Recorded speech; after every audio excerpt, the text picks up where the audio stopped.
Alright guys, welcome back to VALORANT News. North America is back at it again. The drama continues with NRG confirming their brand new roster for the new season, their full team of 5, and their new head coach Bonkar. That of course means Chet is gone, and with Bonkar's new words on why he's going to be a better head coach than Chet, those do not go down especially well. All sorts of drama popping off, FNS getting involved, Marved getting involved as well after some serious suggestions that the team last year were just not trying especially hard compared to their new roster they're potentially trying to put together. What do you guys think of all this stuff in the comment section below? Hit the like button if you enjoy. Subscribe if you're new as always. Starting with a couple of Rostermania things. Of course, Xander is going to be teaming with Boost Joe for next season on the Thieves. Pretty funny because, of course, Boost Joe didn't have his best series in the Tarek versus Sentinels, New Sentinels show match they ran. This was an interesting observation as well yesterday. So, Gen.G Fishy has been placed, according to the database, on the reserve roster for Heretics. So what does this mean? Does it mean that, Heretics are going to make a change after all and Gen.G Fishy is dropped?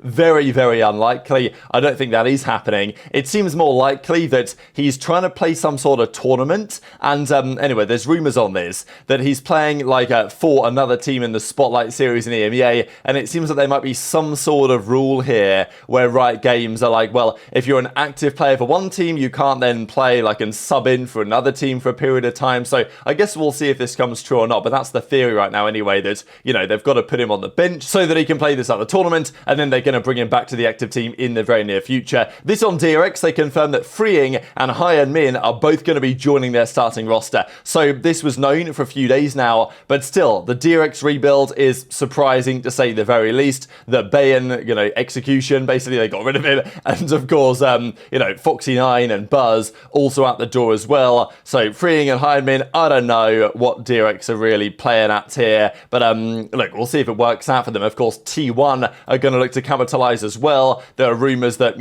is Buzz going to go to T1? And how about the likes of Meteor? Because Meteor off the Gen.G team, well, Gen.G could re-sign him, but it seems very unlikely they will do that, certainly for all of the guys they got rid of. And yeah, apparently T1 is looking to sign former Gen.G player Meteor to their roster, going to replace Carpe, who's going to remove to the substitute role. So that's a rumor as of this morning, basically, that this is what T1 are looking to do. They've also confirmed Paper Rex, their head coach, is going to be staying around. So Alex isn't going anywhere, extending until the end of 2026. So, nice confirmation there from Paper Rex, but doesn't necessarily confirm their full roster is going to stay the same. Maybe it will, maybe it won't. But, of course, we know that Aspas is maybe still an option, and we still don't really have any idea where he is going to end up. But let's get into this NRG drama, because wow, it was like back in the good old days last night. So first of all, Bonkar, you could see in his header, NRG Bonkar, Valorant coach for NRG, and he'd basically confirmed this before it was actually official. So people had noticed this screenshot that Bonkar was going to be joining, and then shortly afterwards, of course, NRG confirm everything. So as they say, this is their roster of 5. We've known 4 of these guys for some time. The 5th guy is kind of interesting, right? Because Marda was linked to Lev, I think. Then Alejandro said that no, he's actually going to join NRG, and there was some people saying, what are you talking about? That ain't true. Turns out it is true. So Som, FNS, they were always going to be there. Ethan was always going to be there. Verno coming on makes a lot of sense. FNS thinks very highly of him, as does, of course, their new coach in Bonkar that we will most certainly get into. And then Marda closing things out, right? No Demon 1, got rid of him, and Marda coming in instead. Of course, they were looking at Durka. We believe they were looking at Durka in that role, but that never happened in the end. Durka decided, it seems, to go down the Vitality route, so Marda's the option they went for in the end. I like this team. I definitely see the potential. Of course, at the end of the day, Victor and Crashies are out the door, and they've made a couple of changes, right? And, no Demon 1 either. So there are certainly some questions about this team, in addition to the way things are going from the coaching perspective, right? So anyway, NRG come out with Off Script, the NRG podcast, and they've got Baby Bay, who, here's Bonkar, obviously, they've blurred out his face because it wasn't, officially announced or whatever, right? Pretty funny stuff. And they ask him the question, Baby Bay just straight up instigates and says, hey, how are you and why are you going to be a better head coach than Chet was for the previous version of the roster? And Bonkar just straight up answers the question and says, well, I was a former player. I know what it takes to be a player at the top level. And, I understand the game better than he did, so I'm going to be a better coach. And just puts it straight out there. So, and I'll share the clip for you guys, of course, in a second. second here when we look at something else as well. And FNS, of course, his reaction was like, oh my god, are we serious right now? This one is way off script, he says. And then everything starts to absolutely pop off, right? So, of course, the NRG situation was very dramatic. We even heard Chet say maybe a month or so ago that he's paid out of his own pocket for Demon 1's buyout, at least in some capacity, from Evil Geniuses, and he wasn't sure whether he was getting that money back. And the feeling seemed to be from Chet, from even like the likes of Marved, for example, as well, that the NRG situation last year was a bit more of a circus, and there were plenty of problems they had with that organization and that team. So, having been called out effectively by the new coach, the guy that's taken Chet's job, Chet then hits the replies. And it's funny, right? Because you know, the way that things happen in the Valorant community, if people generally like a certain character, they'll take it a certain way. If they don't, they'll get slammed. So maybe Chet's within his rights here to defend himself. And I think, you know, he's within his rights to say whatever he likes. So, look, he's going to defend himself, and fair enough. Obviously, he is getting clowned hard for this, and you can certainly understand that as well. So as Chet says, lol, enjoy your chicken nugget salary. And I'll share the response here from Bonko in a second, because he actually mentions that on stream. But the idea being, right, that NRG don't have the cash anymore, they're not going to pay some serious money, and yeah, you might have taken my job as the head coach, but you're not going to get paid for it. And then obviously he kind of comments on the other part of that, where he said, well, at least I was a player. And Chet says, look, you were a champion in Paladins, but no one was playing the game, so it doesn't basically count. You failed to qualify for any land in Valorant for being in the game since 2020. So Chet's roasting this guy, and as I say, I'll share the clip in a second. And then it keeps on going, right? Because look, it's a fair argument to reply to Chet and say, well, look, you're going to clown this new coach in the same way that he's clowning you, but it's not like you delivered results with the NRG super team that they apparently had formed last season. That's what Slime says. And then Chet goes, though, that super team also had a bunch of people super not trying. And Tannis, who's also gone from the team, from the coaching staff, says he's out of line, but he's right. And of course, Tannis was then officially gone slightly later on as well. And, you know, of course, looking for a team himself. And even Chet replies and says, best of luck, brother. You were the reason we were so organized and made everything really accessible in the team. So not exactly sure what that means. But it's a very interesting situation, right? Because last season, you know, we had moments where Marved was on stream,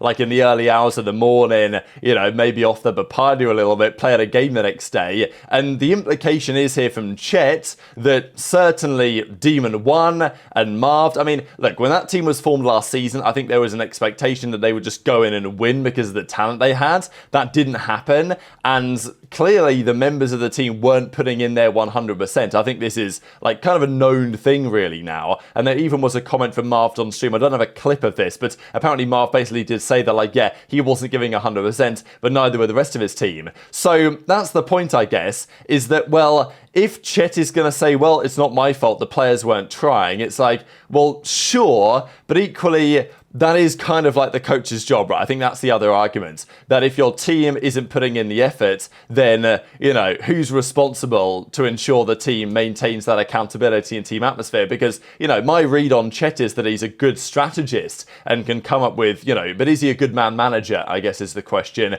And, you know, maybe that's one of the reasons why he's out the door. I don't know. But I wanted to share a couple of clips here from the original one from Bonka, his response then to the chicken nugget salary drama, and then also from Marved on what's been happening over there last season. Yo, bro. Why are you going to be a better coach than Chet? I think the fact that I'm an ex-player and an ex-IGL and I actually understand the game is going to make me a better coach. Oh, wow.